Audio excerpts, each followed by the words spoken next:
About Association of Indian Management Schools? It's a 34-year-old networking body of B schools in India, having a membership of about 600 top management institutions.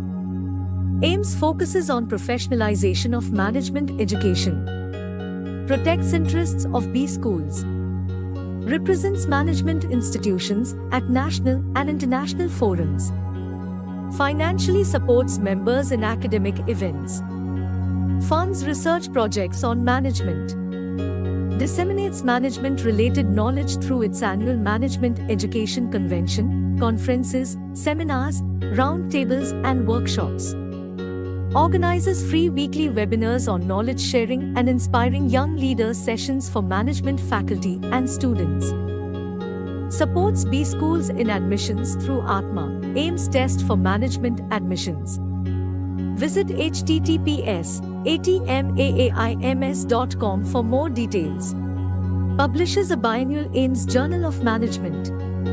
Visit https://aimsjournal.com for more details. Circulates a quarterly e-newsletter on AIMS activities. Conducts workshops on case writing. Encourages AIMS members to be part of decision-making processes as members of chapter management committees and the executive board. Encourages students' participation in free weekly quiz competitions by providing support to interested institutions. Facilitates networking and interaction among B schools. Why would you like to remain a non-member of AIMS? Pay a very low one-time membership fee and enjoy many lifetime benefits. Visit https://aims.org.in for more details.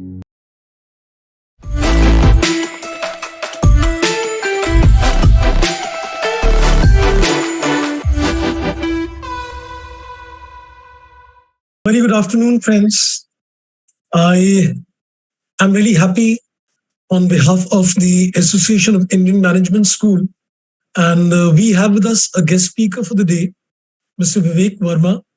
And I think just to give a very brief introduction about Mr. Verma, I don't know how to put this across because he is, we can call him as an author, we can call him as a distinguished essayist, or we can call him as a distinguished speaker. He brings with himself, we can say he's a specialist in corporate strategy, and this is for a period of 3 decades of sectoral and cross-functional work experience. He served as a C-level executive for many years, and he then finally made a decision to start his own enterprise. And he chose up the startup space to invest in, launch and mentor new firms using his background in P&L and corporate strategy. His experience of creating more than 10 notable entrepreneurial corporate ventures was an added advantage. Building brand is Mr. Viiveck's forte, where he has demonstrated noteworthy accomplishments, and all 3, TEDx Hyderabad, SAHE, and Upsurge Global exhibit his brand building talent. Mr. Viiveck has founded his own consulting business, Upsurge Global, and today he holds a variety of responsibilities. More than 130 commercial startups and more than 10 social businesses have benefited from his investments, mentoring, and brand building efforts. He is a startup enthusiast and a business strategist.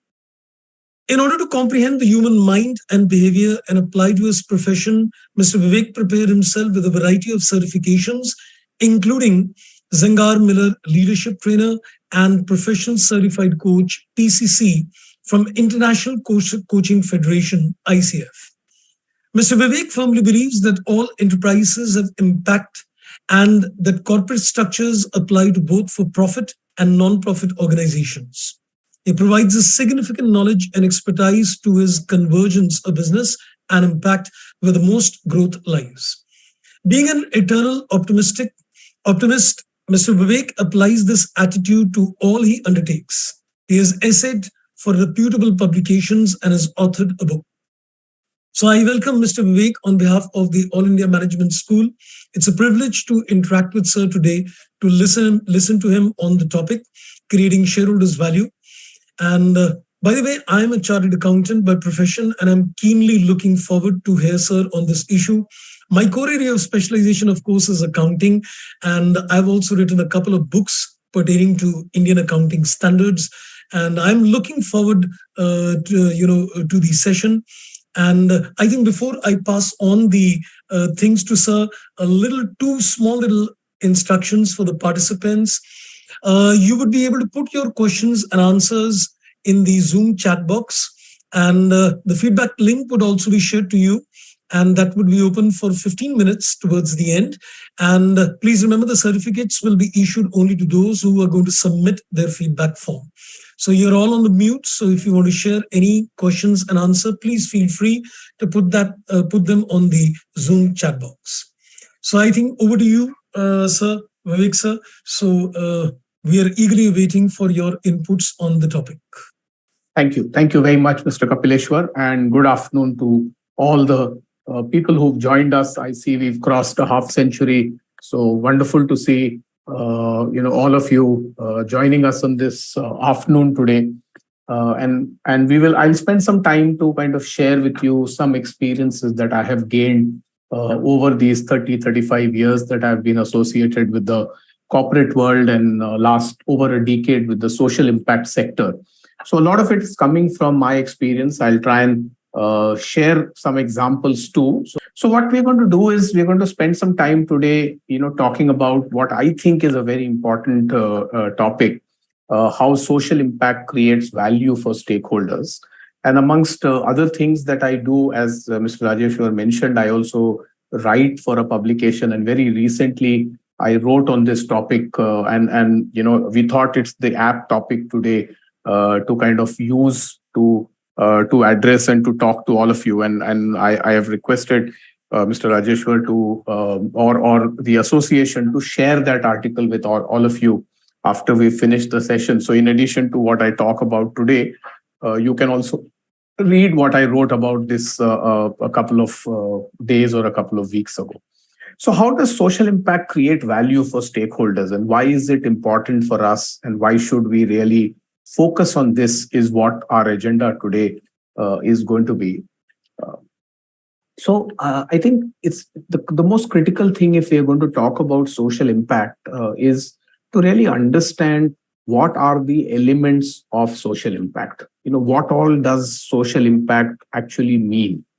And again, like I said, there is no textbook thing here. This is all based on my experiences and my learnings that I'm going to be talking to you all here. That in my view, elements of social impact is obviously impact investing, needless to say. And I think today that's a very critical element, because if we want to create impact, we need to see where is the investment going to come from. There is the whole, and many of you who are from the accounting side, like Mr. Rajeshwar, will understand this whole piece of CSR, corporate social impact, corporate social responsibility, which the government is really focusing on, private sector is focusing on. How do we create social impact? How do we get corporates engaged into this social impact so that it's not a small island that is there where some people are doing this work and the rest of the world is not involved? Environmental sustainability, I think in the last few years has become even more heightened, thanks to COVID, thanks to climate change, thanks to the weather we keep seeing, thanks to global warming, thanks to many, many other things, including diseases like the COVID. What is the environmental sustainability we are creating, and how well are we treating the world, and how well are we leaving the world for our future generations? Non-profits and social enterprises, and I think these are two very critical elements in social impact.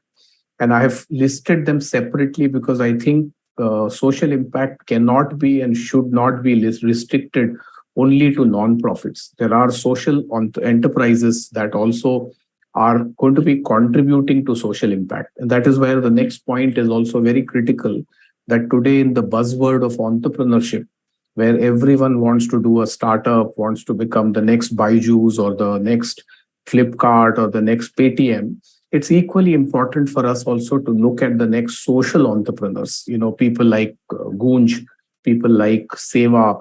How do we create social entrepreneurs also? Because that is also a critical element if we are looking at impact. I think nothing can be done without public sector and public policy.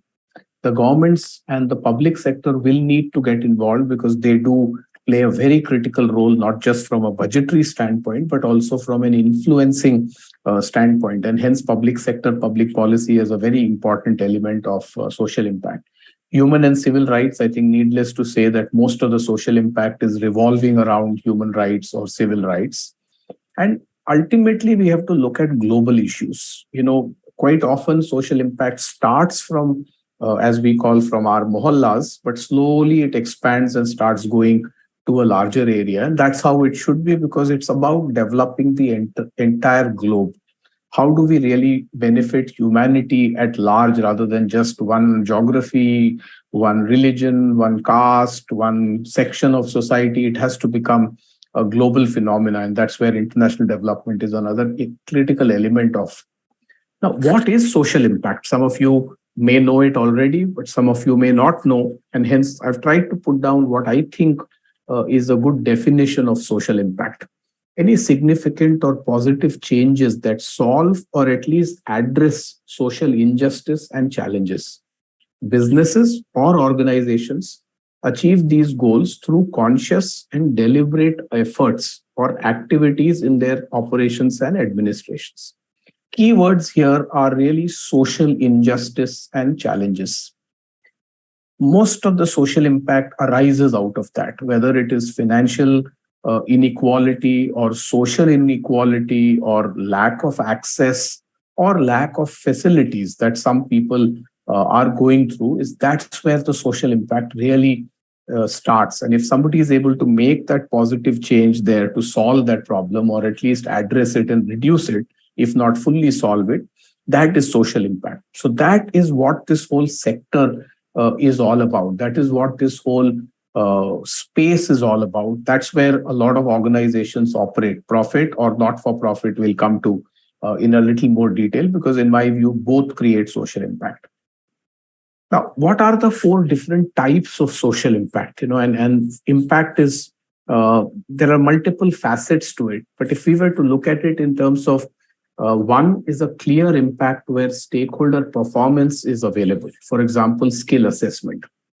Can we go and check what the skills of people were? And that's an impact we've created. So if we're doing a skill development program, we're teaching somebody how to repair mobile phones, for example, it's very easy that we can measure the stakeholder performance there. That, what is the skill before, what was the skill after. So the stakeholder performance becomes a very clear method to measure the impact.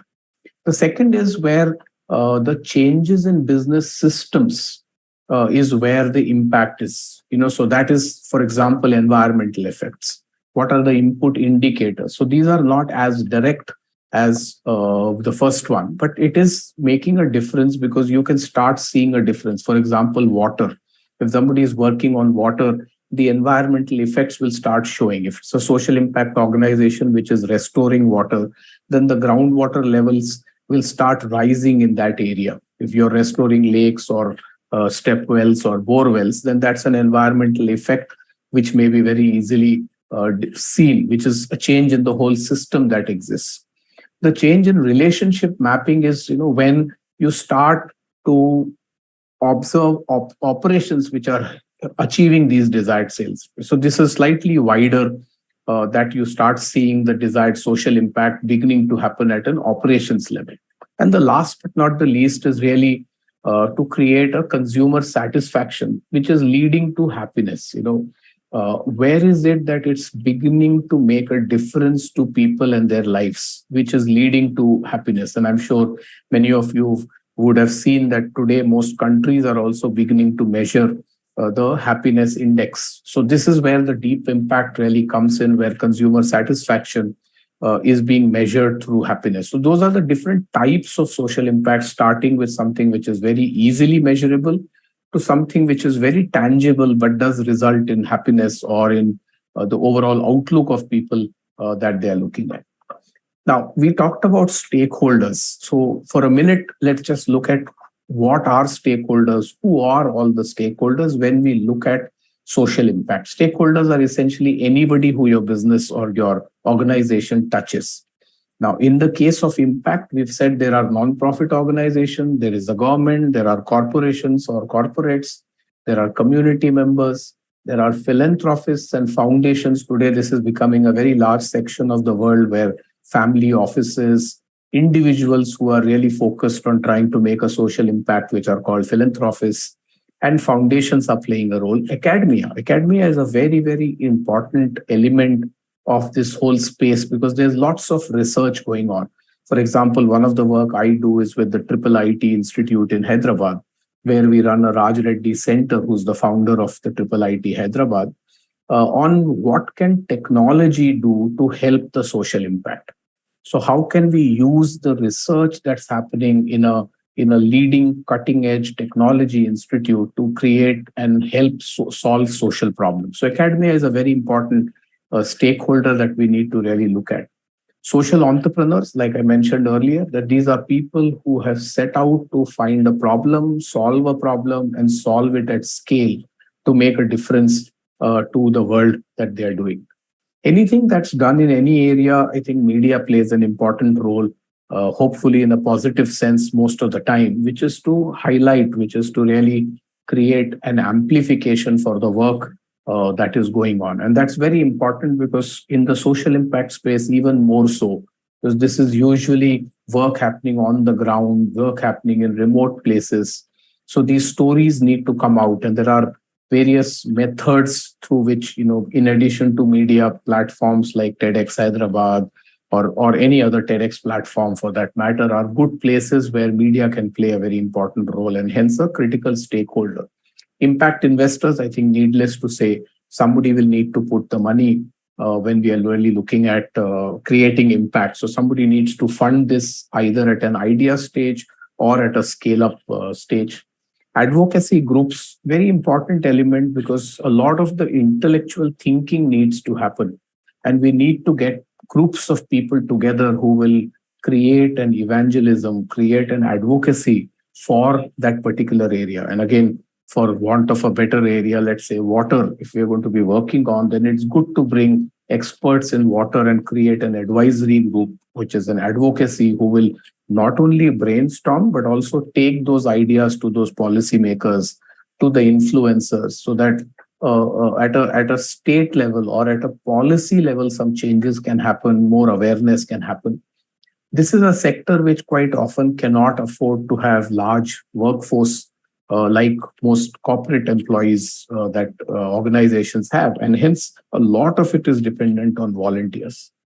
And last but not the least, though meaning the world calls them beneficiaries, but I think the people who receive the impact or are at one end of the spectrum of the impact are, of course, a very critical stakeholder in the entire ecosystem. So these are some of the stakeholders, and we'll now spend some time talking about how do these people, what is it that we need to do to look at these stakeholders when we look at impact.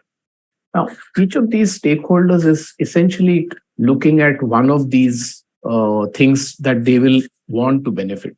Every element on this slide may not apply to every stakeholder, but some of them may apply to most of them. But at least one, if not more, of what is on this slide will apply to each and every stakeholder.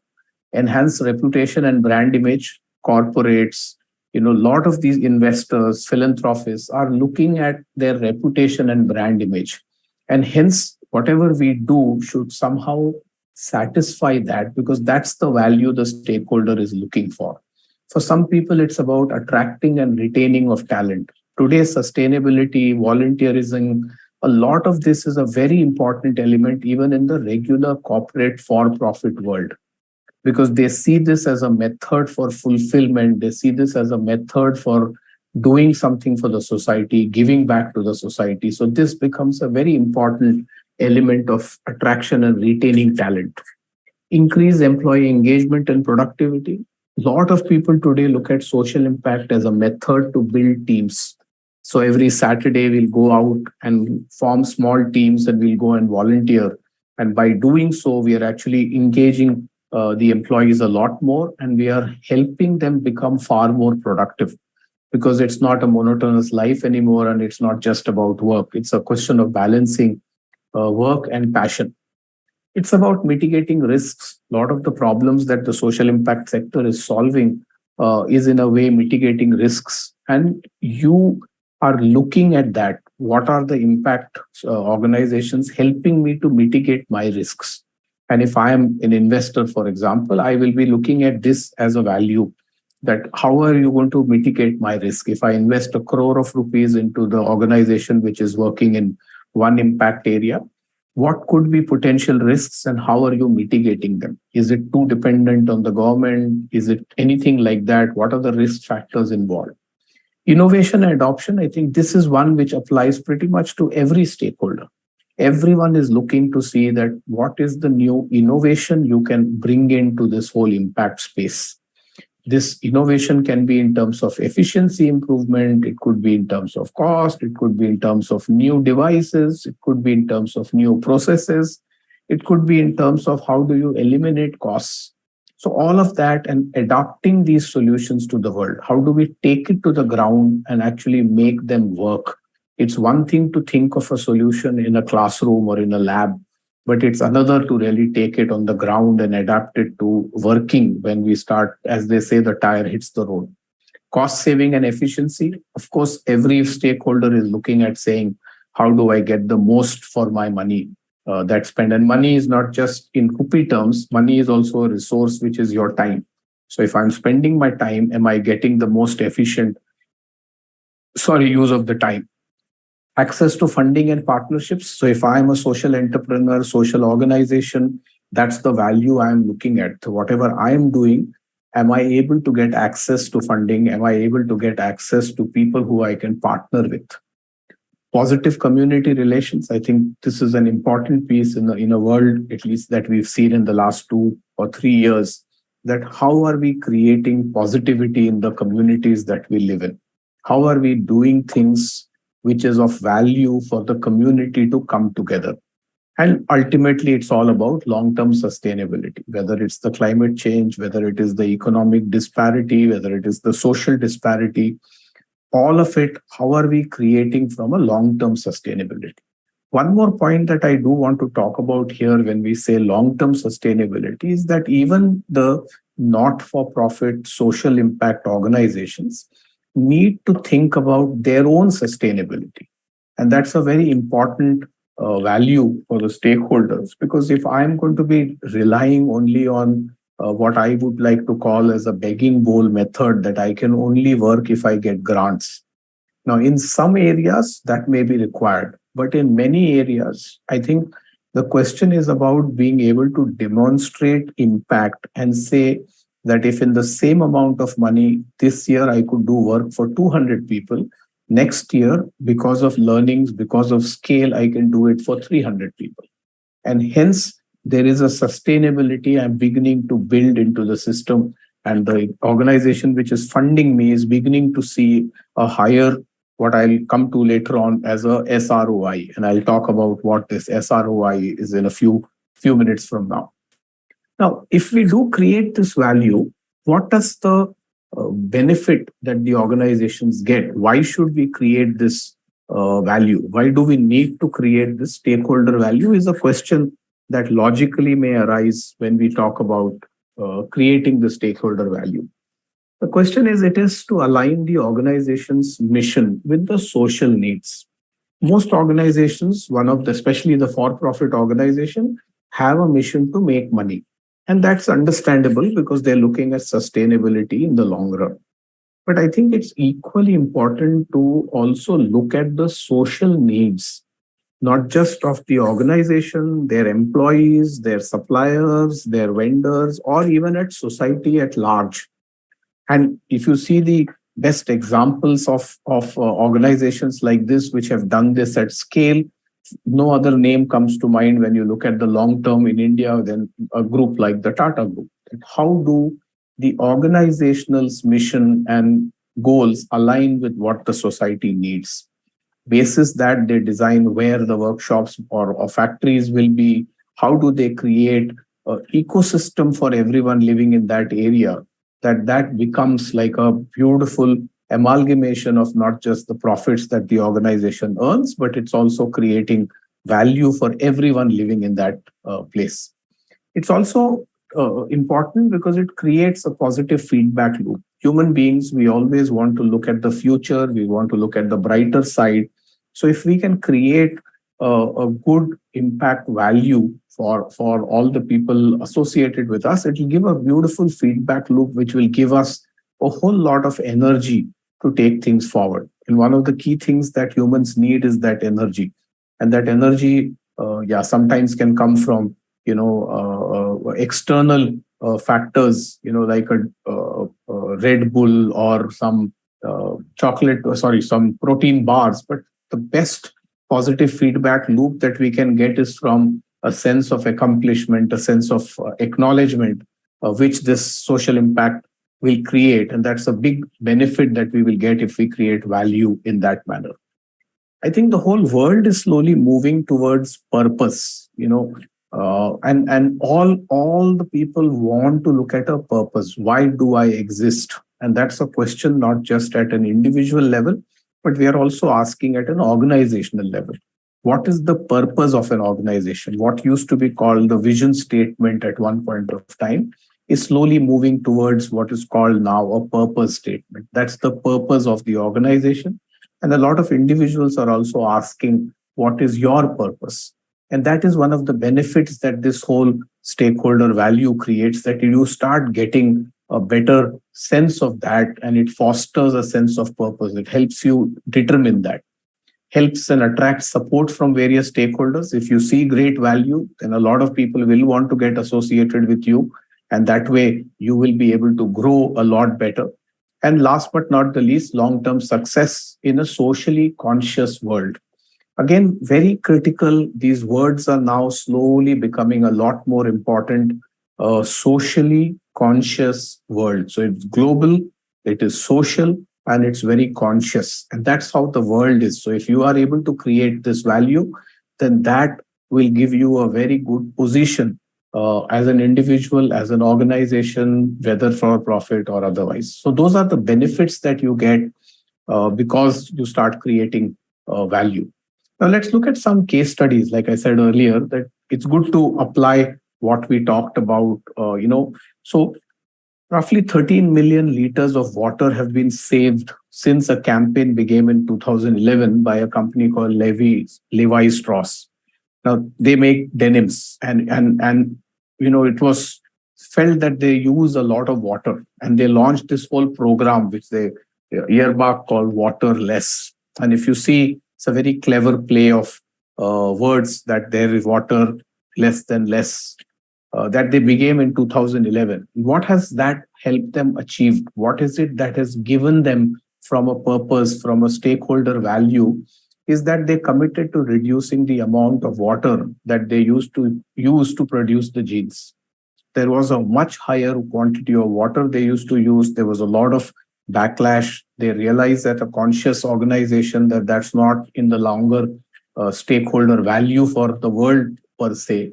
And that's when they adopted this approach to ensure that all supplies, work they do, they become distinguished waterless facilities by 2025, so that the stress on water should go down drastically.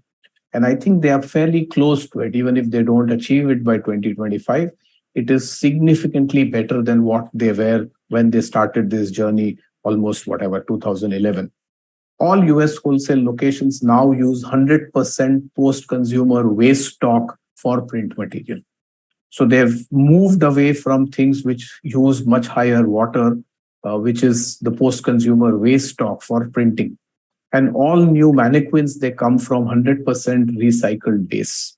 So a lot of recycling has been brought in, which helps them to reduce the sustainability that they're looking at from a long-term perspective. So that's how the alignment of what the organization wants to do. And as a result of this today, they can go out and tell the world that they are a lot more socially and conscious organization. And that gives them a great value. And that becomes a very good sales story or a purpose story that they can take to the world. If we were to look at another example, look at Microsoft. And they decided to say that, they want to look at employee engagement and productivity. We talked about that a little earlier. So from 2017, they have offered digital skills training to about 42 million learners worldwide.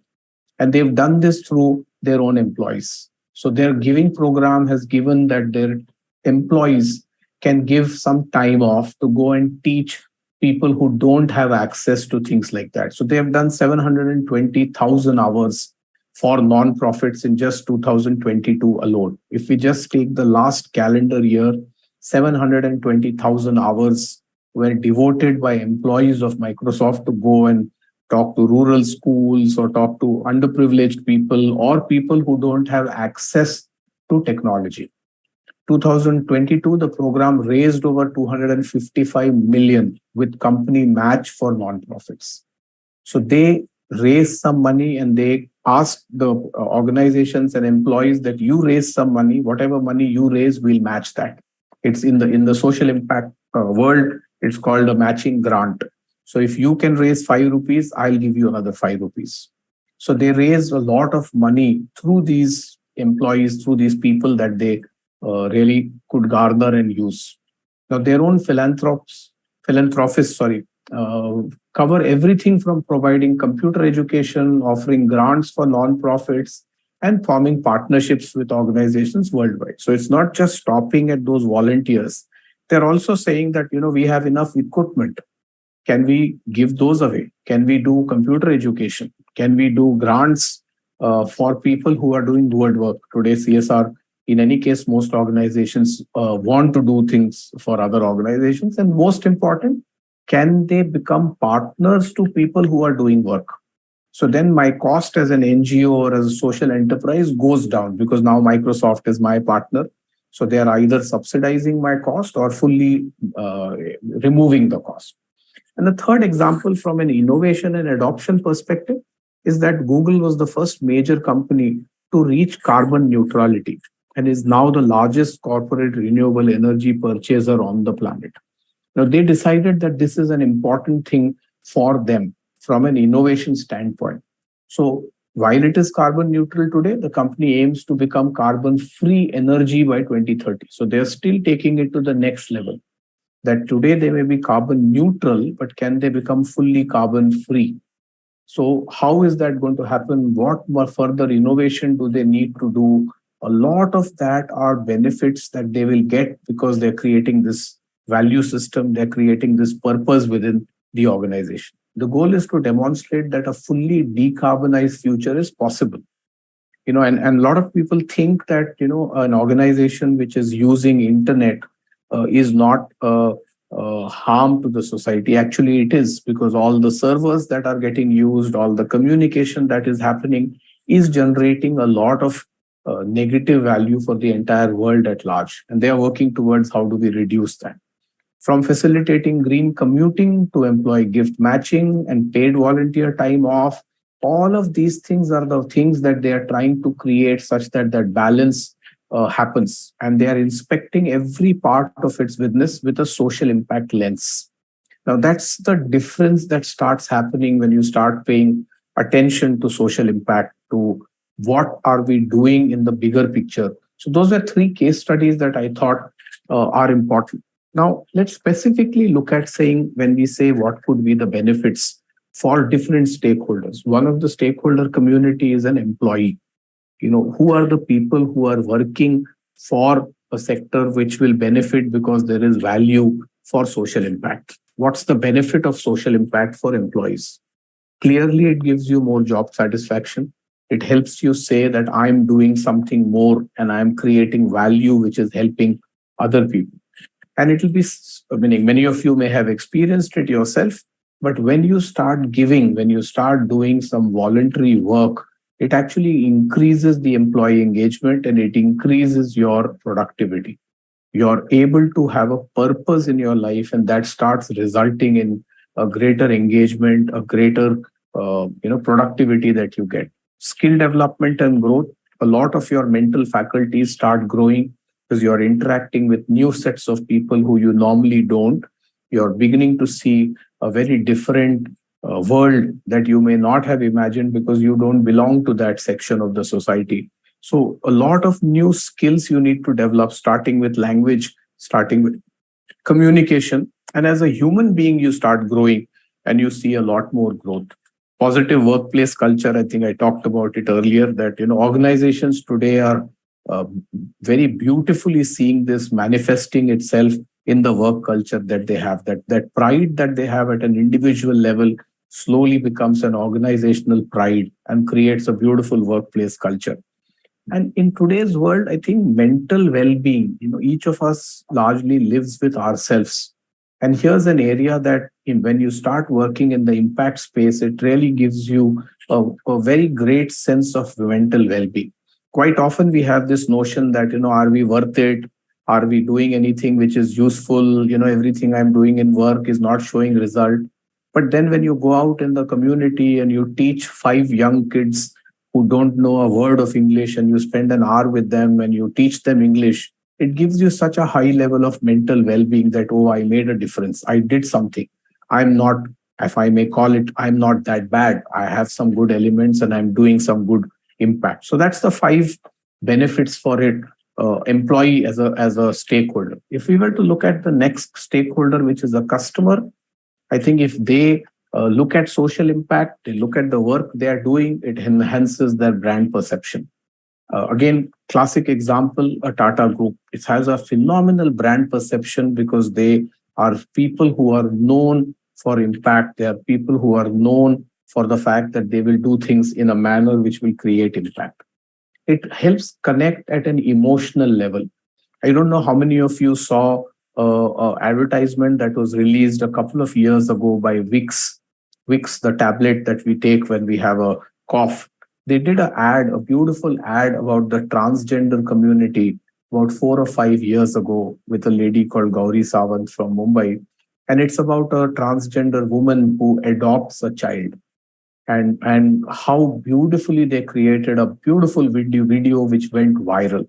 And they thought that that was an important cause that they needed to work on. And it created an emotional connect with their entire consumer base who loved the way that they highlighted an issue in such a beautiful manner. For those of you who've not seen it, do go back and Google search Gauri Sawant Vicks initiative, and you'll see what a beautiful emotional connect that it created. And like that, there are many, many more. That's just one that comes to my mind, but there are many, many more.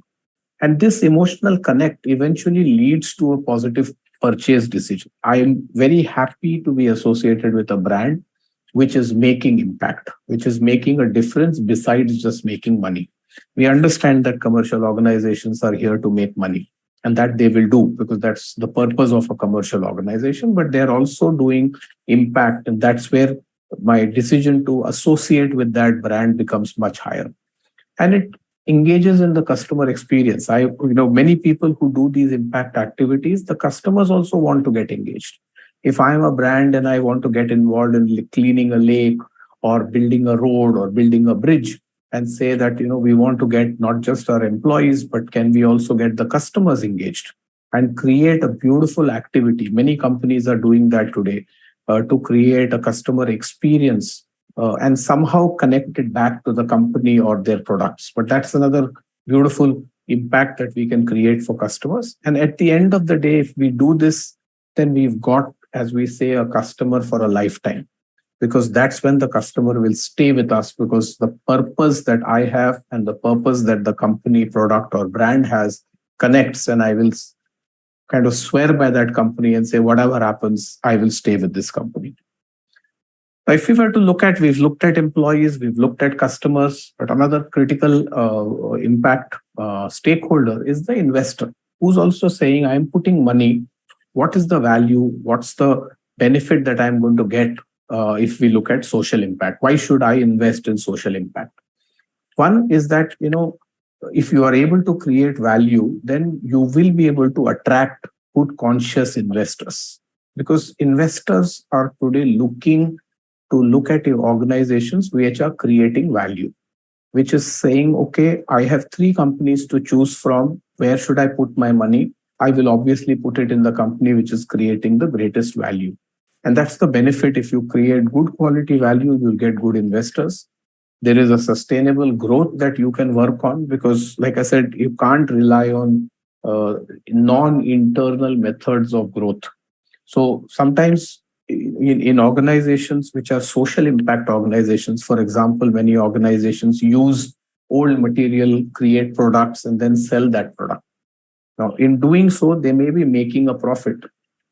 When I say profit, sometimes people think it's a wrong term for the social impact sector, but they may be their selling price may be more than the cost price. Now, that difference in a for-profit organization, you will take away as a dividend or as a salary or as a payout. But in the impact organization, you may redeploy it to say, this year I will impact 100 people. Next year, with the same resources, I can impact 150 people. Now, in that sense, that sustainability is very important. So if you have great value in your impact organization, then that's the potential for sustainable growth. And slowly you'll start increasing the number, and that will become a great value. Diversification of investment opportunities. If you're creating value, you can look at new areas, or, as they say, the whole life cycle is available, or the whole forward or backward integration is possible. I can start doing more activities where I can get more impact created. Alignment with stakeholder values. Very clearly, as an investor, I want to look at the fact that how is the alignment. I have a certain set of values that I have, and if you have benefits or if you have value in an organization that you're creating, is there an alignment there? And sometimes a lot of beautiful things happen because the investor community and the impact organization share the same values. Ultimately, it leads to improved reputation and brand value. Like I said, this is one which impacts every stakeholder. Everyone is looking at their reputation and their brand value, whether that's an individual, organization, government, country, at any level. Now, if we were to take it to beyond just some sets of people and say at community at large, what's the benefit of social impact on the community at large, and why is social impact important? One, of course, it leads to improved quality of life. We started with social impact is addressing those problems which are today a problem. Either they are getting eliminated or they are improving. So it's improving the quality. It's strengthening the social fabric. It's getting people together. It's getting people to rise above the problems they have, because some solutions are getting created through these impact organizations, so they can start looking at life ahead. It's creating a lot more empowerment and inclusion. Inclusion here is a very important word. So is empowerment, but inclusion, because a lot of excluded communities are now becoming a part of it. Whether it's the farmer community, whether it is the Safai Mitra community, a lot of these communities which were never, in India, manual scavenging, for example, is a phenomenal community which nobody looked at. But social impact organizations now have created a model where these are being included, and there are machines which are doing this instead of people going down into the gutters to do cleaning, the manual scavenging that used to happen. So entire empowerment and inclusion is a huge benefit for community. Economic development, needless to say, I think today, if we do more and more inclusion, get more access to people, get more education to people, which are all social impact that we create, their earning power is going up. So economic development is happening. They're able to lead a better life. And ultimately, we are creating a world which is a lot more sustainable. So the development that's happening is becoming more sustainable, instead of it just all leading to a lot of pollution and things like that. Now, when we say all of these benefits, I just picked those four key classes of stakeholders. What are the statistics that are here? Is this just some warm and fuzzy feeling, or is actual numbers making a difference? Is something going on here? 77% of consumers are motivated to purchase from a company committed to making the world a better place. And these are numbers based on surveys. This is not my numbers. These are numbers coming from various surveys that have gone there. Today, every consumer is becoming aware and wanting to look at the fact that is the product, is the company I'm working with in the long term creating impact or not. 41% of millennial investors put a significant amount of effort into understanding a company's CSR practice. There was a time when I started my career, nobody bothered about CSR. CSR as a terminology didn't exist at all. Just some work we do, philanthropy we do, but nobody cared. Today, that's not the case. Even employees at a joining stage are asking questions in interviews to their hiring managers that what impact work do you people do? And can I participate in that? Can I also be a part of the CSR practices that the company has? So it's becoming even a critical aspect in that manner. 73% of the investors state that the effort to improve the environment and society is a very critical element in their investment decision. Today, most investors are asking the question to the startups that they are funding that what's the sustainability quotient that you have? There is IQ, EQ, all of that. Now there is also an SQ. What's the sustainability quotient you have? And last but not the least is 25% of consumers and 22% of investors cite a zero tolerance policy towards companies that embrace questionable practices on the ethical front. One small ethical question that is raised, there is 1/4 of your customers and investors who are going to vanish. They don't want to deal with you. So it's very critical that you start looking at impact because these statistics are also driving what's going on. Now, if that's the key, then what do you do? How do you really integrate these social impact initiatives into the work that you do? It is about starting to look at your project. What is it that you're doing in your project contest? What's the big picture? How are you looking at doing it? Who are your stakeholders and what is it that those stakeholders look for? Identify the social factors or variables. For example, in some area of work that you're doing, it may be that education is a very important stakeholder requirement that they have. And hence your goals need to align to that extent to what you're going to make a difference to that community. Analyze the data and assets. Assess the priorities that you can put there. Very important to have a dialogue with the stakeholders. Can't be that I live in my own world and decide what I want to do. I have to dialogue and develop what is it that they need and also develop mitigation plans or how do we, if something goes wrong, what do we do? How do we work with the community so that we can very quickly correct and move forward? And then go and implement those and create a public participation. How do we get people engaged? How do we get, because social impact needs a much wider coverage, a much wider acceptance, and ensure a monitoring plan, because anything we do, if we don't do it over a period of time, then it's a problem. And that monitoring should not be restricted to you, but how can you get the people involved? How do you get the stakeholders involved so that they own it and they take responsibility for what's happening, because then your chances of success are significantly enhanced. Now, build collaborations and partnerships. I think we talked about it earlier. I won't spend too much time here, but anything we do today, like any other area, is very important, even in the impact area, that we need to build relationships with every other parts of the world, government, public sector, knowledge, local implementation partners, who are your network partners, who are your investments, who are your local institutes, government, and how do you create a larger national interpretation partnership that you can do.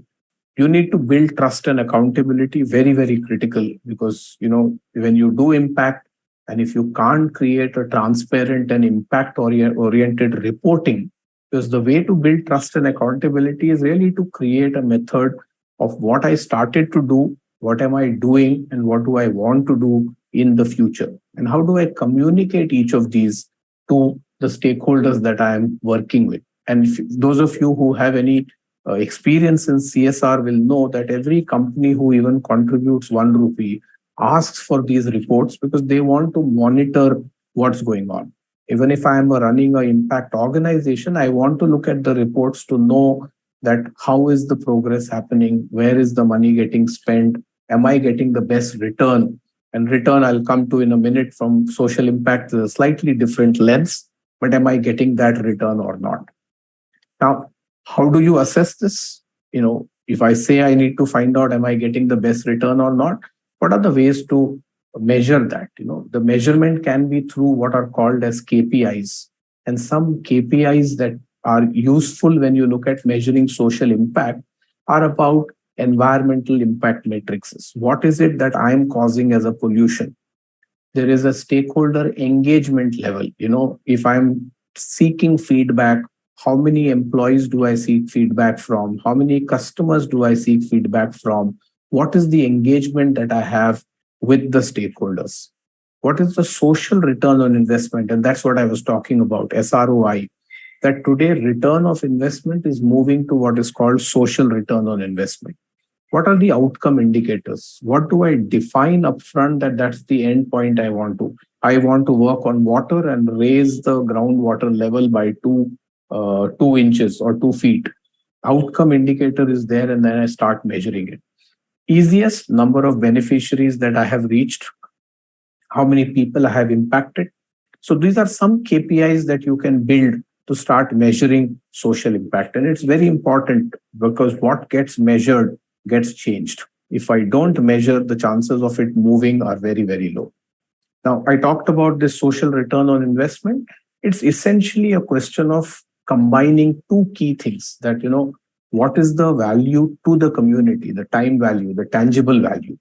What am I doing to the community? And there is a value to the community which is intangible. Time and money are the two key things that you are doing today. A combination of these two is what is giving you a social return on investment. I'll give you an example. Now, today, sometimes we say that when we are educating a child who comes from an underprivileged background so that they can get a better job. Now, what's a good way to measure what's the social return on investment? Now, today, organizations are adopting a system to say if that child had not done this employment-ready education, then they may have got a job worth 10,000 rupees a month. Whereas if they did some employment readiness program, which some social enterprise invested in, as a result, they could get a job worth 25,000 rupees. Now, the difference here is not 15,000 rupees because we have to look at the lifetime value of that employee. Typically, we say 30 years. So the salary difference between what they could have earned or what they are now earning calculated over a 30-year period is the social return on investment that I made to train that child for 4 months. Now, if I ended up spending 1 lakh rupees to train that child, and the social return on investment over a 30-year period is probably going to be 6,000 times or 7,000 times. And that's how social impact needs to be looked at it from a long-term perspective, because this is where long-term changes are getting created. And that's the social return that we talk about, SROI. And we need to incorporate this into our organization. Very important for every one of us, whoever we are talking to, either in our own organizations or organizations we talk to, that they need to choose a social initiative that is related to your brand. They need to align all employees, investors, everyone with that impact. And they really need to put some money because critical piece is to put your money where your mouth is. And when you do this is when we are going to be able to create impact. And that impact will then connect to all stakeholders. And that will help us take our brand to the next level. And I believe the basic attribute of mankind is to really look after each other. Ultimately, we are all here to look after each other, irrespective of what we are doing in our organizations, in our work, or wherever else they are. So that's a few things that I wanted to share with all of you from stakeholder value for social impact and why it's very important for all of us to really look at social impact, creating value for all stakeholders, and hence enhancing our own brand. And I think at this stage, I'll kind of go back to Mr. Kapileshwar and see we still have some time. We can probably take some questions. Thank you so much, sir. I think that was really an insightful session. I think I would say in short, there are two things I would like to put in. One is you have definitely created value for all of us. I was going through the chat and I think there has been some very nice inputs coming from everybody. They've been much appreciative of all the insights you've given us. So we are really thankful that you've created such a value addition to us. In short, when I was going through your presentation, in fact, I saw the sequencing with which you put forth the presentation was really excellent. Telling us, first of all, making us walk through on what social impact is, then making us walk through on the various kind of stakeholders, then what is the value for the stakeholders, and what is the benefit of creating the value. Then some superb case studies coming in the form of Google, Microsoft, and Levis, which gives us the conscious effort the industries have taken these days. And that also reminds me a very interesting quote, which Mahatma Gandhi said, that you must be the change you wish to be in. So I think the companies have consciously taken the charge, and I think that's what we want. We want to bring the change, because if we want to live in that kind of a world, it has to be a conscious effort, not only from the corporate level but also at the level of the individual as well. So I love the two things which you mentioned. That really touched my thoughts as well. One is, you said about the purpose for which we exist. The companies are looking at the purpose for which we exist. As individuals, we are also, probing and trying to find out we exist. And I like the word, sir. You said that, today is the time that we start looking at with a social lens. And that was a very appropriate word, which throws a lot of light on things. And then, of course, you made us walk through on the different benefits to the employees, to the community at large, to the investors and the customers, and also, introducing the concept of calculating not the ROI, which we learned in school days, but the concept of SROI. I hope, these kind of things are also taught in school as well, so that from the very young generation, when we are in an impressionable age, and I think we are, told about these kind of changes, we are open to ideas, we are able to learn some ideas. So that was really insightful, sir. I think in the meantime, before we get some questions, I think, yes, I think I'm getting a lot of appreciation for your session, sir, rather than any questions, I guess. But just a very quick question, sir. I see one from, is that Sindhu? Yes. Impact entrepreneurship and need-based entrepreneurship, are they the same or overlapping? They're very much overlapping. Impact entrepreneurship or impact investors is a very accepted term. I haven't come across too much around need-based entrepreneurship, because every entrepreneurship is need-based, for commercial or non-commercial. But there is a lot of, I personally believe, and that's how you saw in the introduction that was read, that I believe impact is for everyone to create. This notion that impact is only meant for social entrepreneurs, NGOs, वो झब्बा पहन के कुर्ते में आएंगे और वो impact create करेंगे, that's not the world anymore.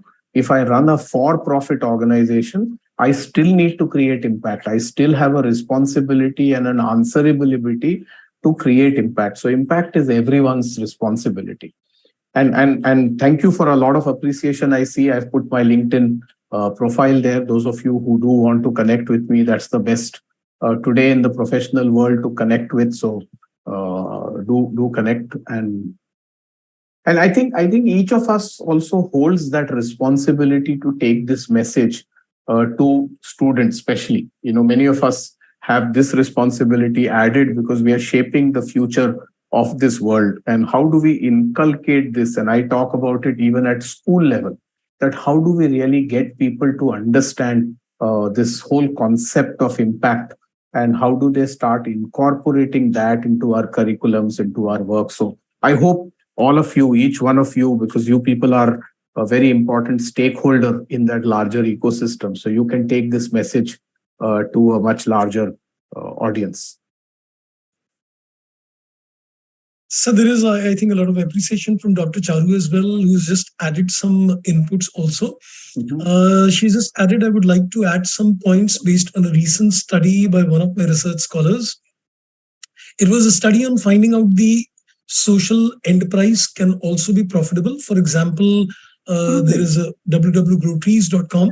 They grow trees and earn revenues through the same, and profits too. That was really insightful. Yeah, and I think just to give you a insight, Dr. Charu, my own view and many others who join me in this view is just the way you're saying the reverse. I think it's important that for all organizations, it's critical to understand that they need to create impact, because that is going to help them multiply their profit. And it's a very, very well created model today that if you create a higher impact, you will actually see a higher profit. So it's the reverse is also true. If my customers connect with me, they want to work with me, they have a loyalty to me, my margins are going to improve, my customer lifetime value of my customer's life cycle is going to improve. So, it's sometimes kind of not understood well that impact actually helps you create bigger profit. So it's an investment you're making, which will actually give you far higher financial returns too. So it's a no-brainer that impact needs to be worked on. It has multiple benefits. And I see a question Dr. Harish is asking is, are organizations in the West doing better to creating social impact? I don't think so. Quite often we feel so because sometimes the technology is better, their reporting method is better. But most importantly is that the scale of problem that we see in the West are sometimes, and I'm not generalizing, and I know it's unfair to generalize, but quite often the scale of problem that we deal with in our parts of the world is so large that even if I create an impact, it doesn't eliminate the problem. Whereas in some places in the West, it either eliminates the problem or there is enough money available. So, and hence the situation is very different. So I won't say as far as that it is better in the Western world and not here. I think most Western countries look at India to look at impact and look at models in India because we are scaling things. Again, if you look at the Deshpande Foundation, for example, when you look at innovation, the whole world looks up to them to say, how have they created this whole sandbox model of creating innovation? And it's happening because it's happening in the manner it's happening in India. So I won't fully agree to that. But yes, sometimes the stories are better. Sometimes they have better technology and things like that. And hence it appears that West is better in creating impact than it is in our parts of the world. It was really nicer, I think. It definitely was a value addition. And I think before we, close for the day, I would just like to give you a word of thanks. First of all, of course, to Mr. Viiveck Verma for giving such an insightful session. I think you have, sir, definitely created a value addition for all of us. And my thanks also goes to Dr. R. Nandgopal, the president of AIMS, and Dr. S.S. Sarkar, who's been executive board member AIMS, and all the board members, the AIMS Secretariat, and of course, my thanks to all the participants as well, who have been, been very patient listeners and very appreciative of the session. So thank you, all of you, for joining us. And I thank AIMS on my behalf as well for giving me an opportunity to, interact with one of the very wonderful speakers today. Thank you once again. Thank you. Thank you, sir. Thank you very much. And thank you to all of you. Have a great evening ahead and go create a social impact. Go create circles of social impact. Through you, you are the ripple effect creators. All the best. Thank you. Thank you, sir. Thank you.